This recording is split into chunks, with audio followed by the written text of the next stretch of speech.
ययाति के राज्य में सबका हरि जी के भजन से अशोक होना।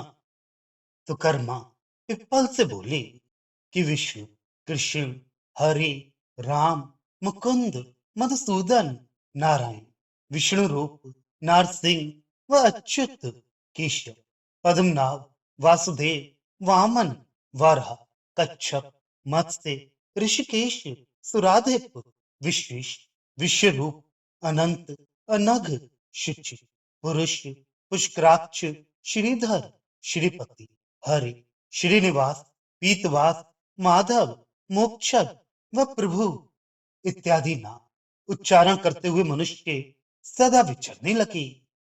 ऐसा सब नरवाल वृद्ध करने लगे। वह कुमारियां स्त्रियां सब अपने अपने घरों में बैठी हुई वह श्री हरि को गाती हुई सदैव अपने गृह के कर्म करती। वह बैठे, सोते जागते, ध्यान लगाते व ज्ञान करते समय माधव ही का स्मरण करते।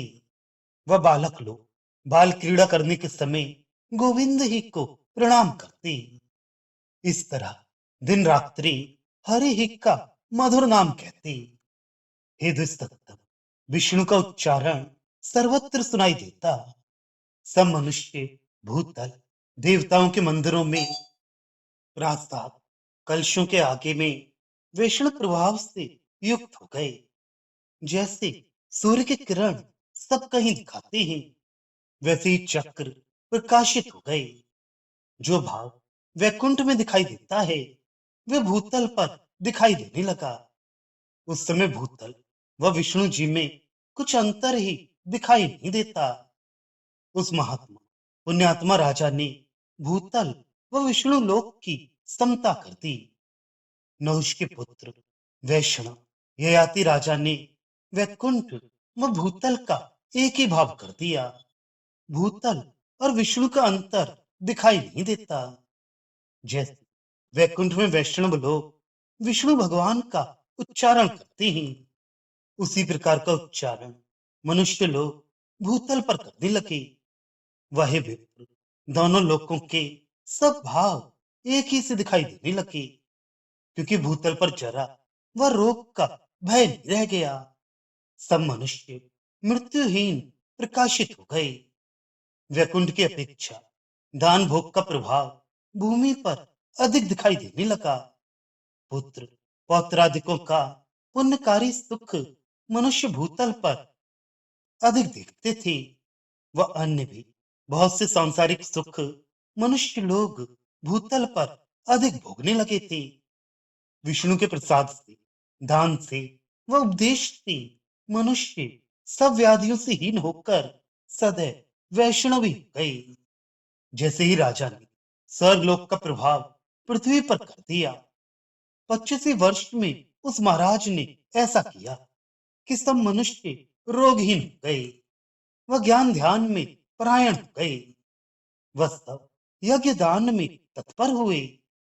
सब दया भाव से युक्त, सब उपकार में रत, पुण्यात्मा, धन्य व यश के पात्र हो गए।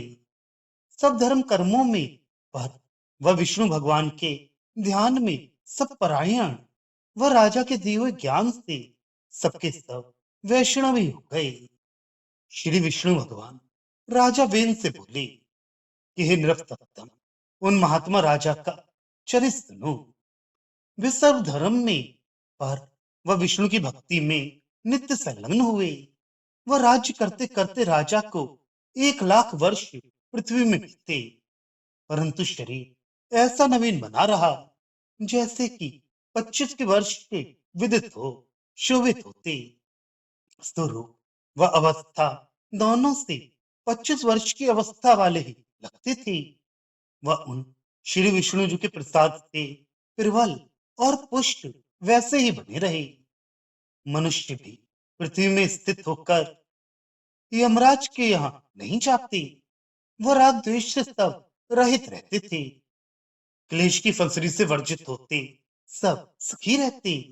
बराबर दान पुण्य करने में तत्पर रहते। वह सब धर्म में परायण थे। वह जितने प्राणी थे, सबों की प्रतिदिन पुत्र कन्या से बढ़ती ही होती चली जाती। जैसे प्रत्येक वर्ष में दूर्वा की शाखाएं पृथ्वी पर फैलती बढ़ती हैं, वैसे ही सब मनुष्य पुत्र पौत्रादिकों से फैलते बढ़ते थे। सब मृत्यु दोष से विहीन हो गए। इससे चिरकाल तक जीते ही बने रहते। सबके शरीर स्थिर और सुखी रहते, क्योंकि जरा रोग से तो सब रहित ही हो गए थे। सब मनुष्य भूतल पर 25 वर्ष के दिखाई देते। वह सब सत्य आचार में, पर वह विष्णु के ध्यान में परायण रहते। भगवान चक्रधारी जी के प्रसाद से सबके सब दान भोग में परायण हो गए। यद्यपि मृत्यु लोक में बसते थे, परंतु मृतक कोई भी सुनाई नहीं देता। शोक कोई देखता ही नहीं, न दोष कोई करता था।